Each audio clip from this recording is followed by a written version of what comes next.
Hello Taurus, ito yung reading mo for the month of November. Taurus, Sun, Moon, Rising, Venus signs. Maraming salamat sa iyong patuloy na pagsubaybay bago ka man dito or matagal na.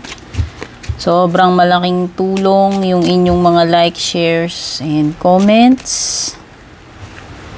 Sa mga gusto mag-avail ng private reading services ko, pakibasa na lang yung mga nakasulat sa description or pakipanood hanggang dulo, nandoon yung mga detalye.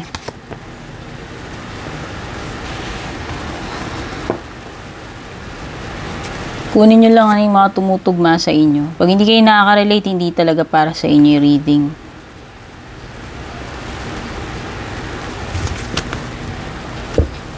So, ito yung mga pwedeng paparating sa'yo, yung mga ganap, yung mga dapat malaman. May forest dito. Ayan, hindi ko alam, malapit ba kayo sa lugar na mapuno or bundok, no? Pwedeng may mabundok, mapuno, mataas na lugar, basta may mga puno. At parang mga putik-putik sa, ayan. So, parang maputik na lugar na maraming halaman or puno. Possible na nabaha. Oh. Possible na nabaha. Mahirap mahirap daanan ito. Or pwede kang mabalahaw, no? So, kung symbolism to, pag sinabi natin ganito, ito yung mga lugar na, mga sitwasyon na na makakaranas ka ng struggle. Oo. I-struggle ka dun sa situation. Kasi maputik di ba? Kahit sabihin mong road yun, kahit hindi bundok kahit nga sasakyan, hirap, di ba? So, ito lang yun. Siguro may sticky patch or mahirap na something na mahirap pagdaanan. Pwede kang ma-stuck yan. Pwede kang ma-stuck dito. Meron ding period ng dito, pagiging confused. Magulo isip. Yan, meron ditong magulo isip. Wow! A wish will be granted para sa iyo ngayong November, Taurus. Kung naman tong kahilingan mo, yan. Mukhang may pagkakaloob sa iyo na gustong-gusto mo. Yan na nga yung good news. Ayan. May wishbone ka tsaka ear. Magandang combination kasi ito, good news naman ito. Tapos ito yung wish granted. Oh. So, mukhang makukuha mo talaga kung ano man itong gusto mo ngayong November. Kangaroo. Ito na yung unsettled times. Ito na yun. Saka itong forest. Pero sabi dito, pwede mo namang mapaghandaan Pwedeng may mga uncertainties dito na paparating sa ngayong November. Pwede ka nga mahirapan. Sabi ko nga dito, parang may struggle. Hirap makaalis, Parang ganun. Or pagiging stuck. So, challenges yan, ibig sabihin. Period may mga times na walang kasiguraduhan dito. O kaya nga, sabi dito, magplano ka na as early as now. Hindi, late na magno-November na. Pero at least, diba, dapat pala ginawa ko na tong reading na to, malayo pa lang. Pero, pwede rin namang hindi lang abot ito ng November. So, malay mo naman, makapag-prepare ka pa ngayong November para sa mga darating. Basta magplano ka daw in advance para dyan.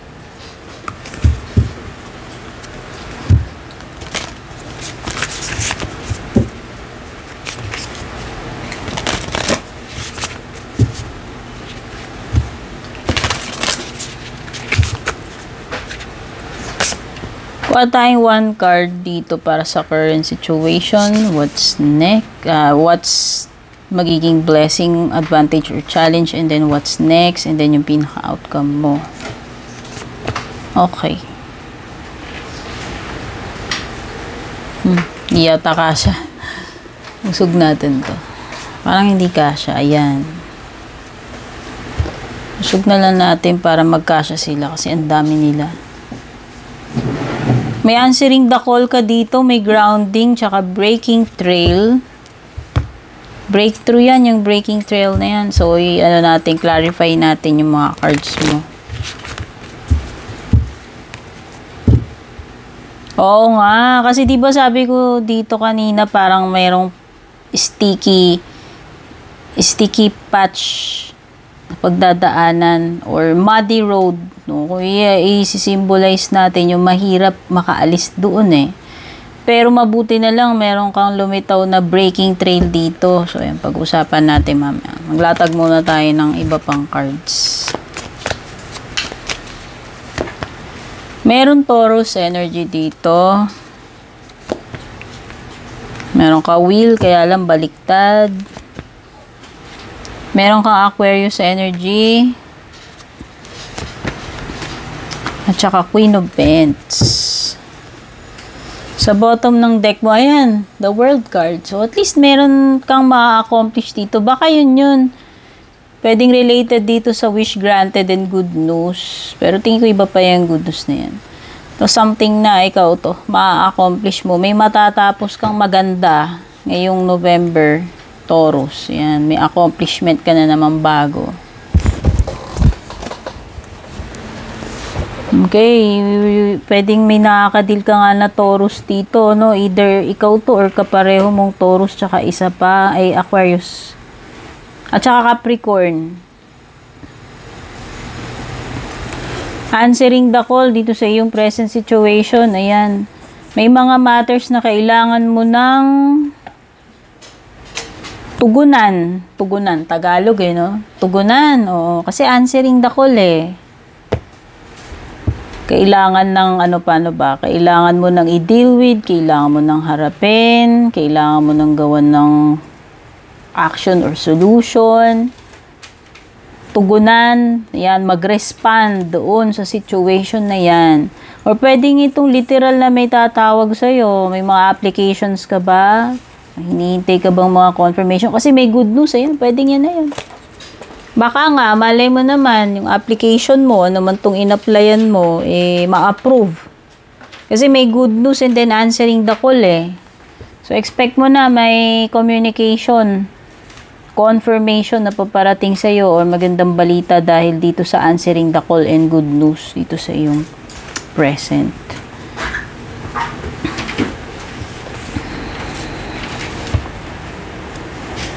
Okay. Merong mga bagay na kailangan halukayin dito. Hahanapin yung pinaka root cause. Basta merong mga mauungkat, may kailangan mga ungkatin, alamin yung pinaka source, yung pinaka dahilan. Okay.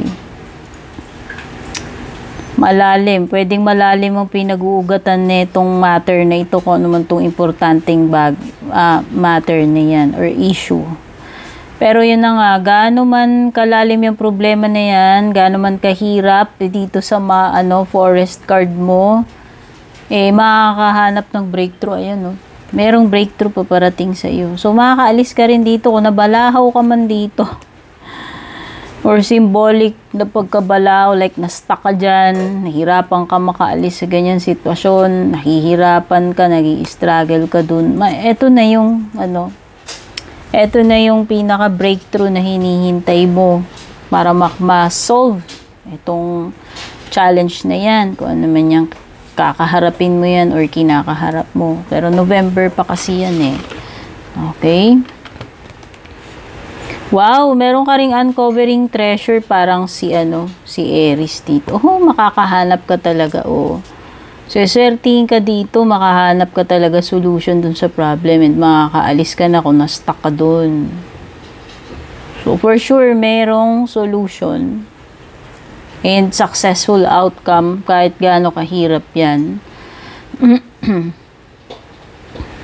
Wow, mukhang meron kang madidiscovery dito. Oh, sabi dito, may treasure, may bounty dito eh. Kung ano man ito, rewarding, something na hindi mo ina-expect pero makakakuha ka ng reward or parang ano,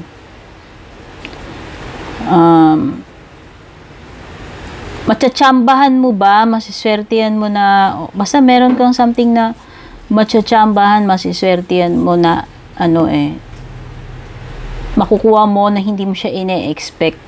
No? Maganda to, magandang bagay to for sure. Kasi, may good news ka dyan, tsaka treasure yan. No?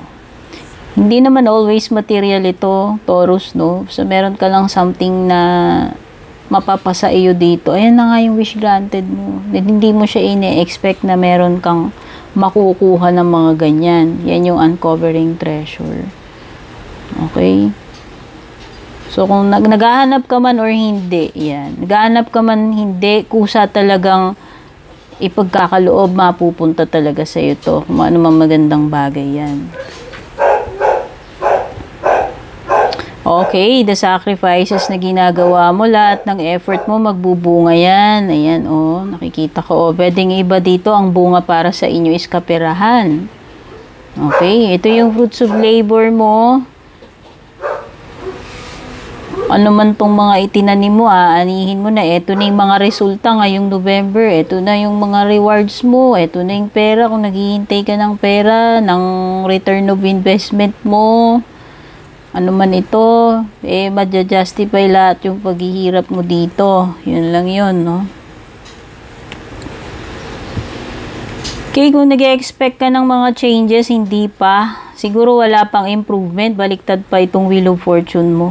Okay, pwedeng hindi ito yung perfect timing, pwedeng aalatin. Yun na nga sabi ko, kung nag-i-expect ka na magandang pagbabago, hindi ito yon, hindi ngayong November. Okay?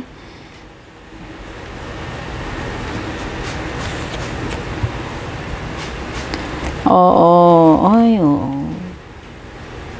No luck pa rin, basta dito. Ibig sabihin, some other time, try mo. Pero hindi ito yung maswerteng pagkakataon kasi baliktad yung Wheel of Fortune mo. May mga kasamaan ka bang loob, nakaaway in the past? Kasi pwedeng patapos na itong mga gulo-gulo na ito. Ano man tong mga hidwaan na to, samaan ng loob, mga misunderstandings ninyo, mga taong hindi mo na nakakausap ng matagal. Kumbaga para kasing may naputol na ties dito. Pwedeng family. Pero pwede rin namang hindi family. Pero nakikita ko dito is pagkakaayos-ayos, yung magkakaroon na ng peace, magtatapos na yung mga away-away, mga gulo-gulo. Yan, kung nagkaroon man kayo ng mga samaan dito, at least andoon yung possibility na maibabalik yung magandang yung relationship, mahihil, maaayos, no? Pwedeng yun na nga rin yung breakthrough yan. Kung yun yung nagiging barrier sa inyo, matagal na. Kasi mahirap talaga yung may kasamaan ka loob Yung iba, inaabot ng dekada Pero yun na nga, at feeling ko lang, yun na yung isa dito sa masusolve dito sa breaking trail card mo.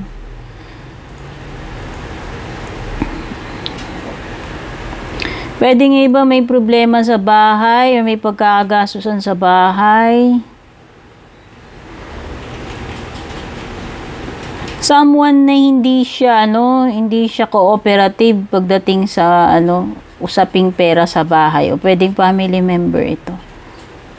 Oo. Hindi nyo siya maasahan pagdating sa mga ganong bagay. Oo, pwedeng may mga awayan dito, conflict sa bahay dahil sa pera.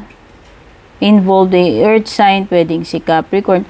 Pwedeng may naiinggit, mga inggit-inggitan, pwede nga may kinalaman sa pera yung inggitan dito. Tignan na natin yung love life mo, Taurus.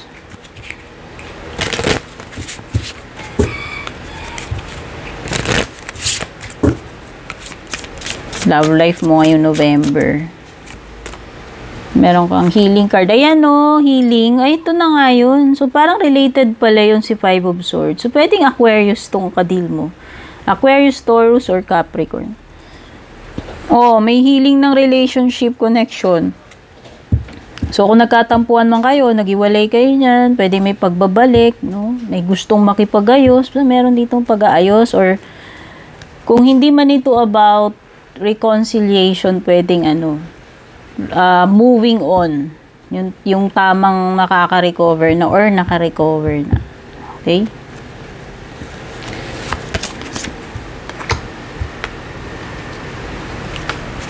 Silence. Okay. Yung iba dito, silent treatment ang katapat sa conflict ninyo, sa issue ninyo. Pwedeng hindi makausap, pwedeng isa, pwedeng disconnected kayo or wala, ayaw makipag-deal, ayaw makipag-usap, dinadaan sa silent treatment. Okay? Ayaw magsalita, ayaw umamin, pwedeng mga ganyan.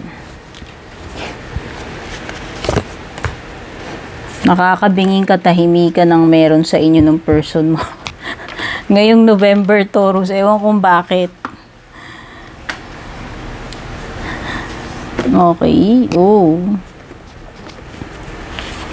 Ano pa? Communication talaga. Oh, yan. Pwedeng yan. Communication yung issue. Kung problema to, may problema talaga kayo sa jowa mo kasi hindi kayo nag-uusap. Pwede may misunderstanding. Pwedeng literal talaga na hindi mo makontak or ginost ka or nagsa-silent treatment kayo sa isa't isa, hindi ko alam. Pero may communication barrier. Ano man yan. At napaka-importante na maayos ninyo yan. Kasi hindi pwede yung mga relationship na walang communication. Doon mo nga makikita once na hindi na kayo nag-uusap na may problema talaga And ako yung tao, ako yung tao na ayaw ko nung tao na hindi nakikipag-deal. Gusto ko, pag may problema, right away pag-uusapan. Hindi ko siya ipapabu. Ako yun. Pero iba-iba tayong kaso So, dito sa kaso ninyo, mukhang yun yung, yun yung problema. Paano nyo maayos yung problem nyo kung hindi kayo nag-uusap? Diba? Titiisan, nag-iiwasan. Parang ganyan yung energy ninyo. May mga sagabal dito, hindi ko alam, may mga blockages, may obstacles dito, hindi ko alam bakit hindi kayo makapag-usap nitong tao na to. Pero eventually, haharapin nyo rin yan. Kasi kung talagang may issue, hindi naman pwedeng tulugan ng tulugan yan. Pagising mo, nandun pa rin yun the following day, the following weeks, the following months or years, nandun pa rin siya. Okay? So, malamang ngayong November, pwedeng disconnected kayo, walang masyadong usap-usap or nagtitiisan kayo, tahimik. Mga advice sa'yo, una-una, i-reconsider mo daw yan. Ano ba to? May offer ba na kailangan mo munang pag-isipan na mabuti or mga matters na kailangan mo munang pag-isipan? Sure ka na ba talaga dyan? Ayan. Tignan mo muna, balikan mo muna, reviewin mo muna, Improving health, ayan na nga, may recovery nga kasi dito. So, pwede nga may healing. Ewan ko saan ko nakuha yung kanina. Ito, yung sa love life. Pero iba naman to, pwedeng ito ay may kinalaman talaga sa health. Kaya kung ikaw ay hindi okay lately, nagkasakit, or someone malapit sa'yo, andito na yung improvement pagdating sa health. Okay. So, good news yan na nakaka-recover na yung katawan. Uy, something in the near future. Hindi ko alam kung tungkol saan to. Pero meron ditong asap na. Malapit na. Okay? Malapit na ngayong November. Baka mga first week ng November. Ito kasi in the near future na siya. There is something better. Oy, mukhang may maganda pa parating sa'yo. Kung merong rejection ka man ma-experience ngayong November, may hindi ka makuha, huwag kang mag-aalala, Taurus, kasi mas better pa yung paparating sa iyo. Okay, kasi nga, ayan pa, may wish granted ka pa, malay mo yun na yun. Okay, kaya kung merong hindi na pa sa iyo, ibig sabihin lamang nun, may nakalaan na mas maganda para sa iyo. Tignan na natin yung closing message mo, Taurus.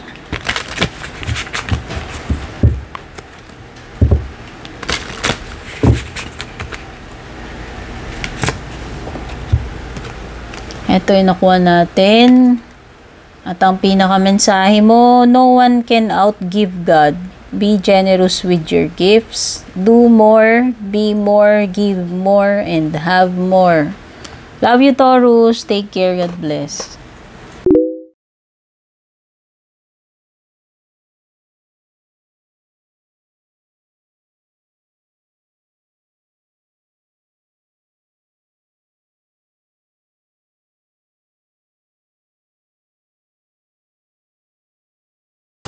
And kung balak nyo pong mag-book or mag-inquire ng personal readings ko, basahin nyo lamang po itong nakasulat sa screen or yung nakalagay sa description.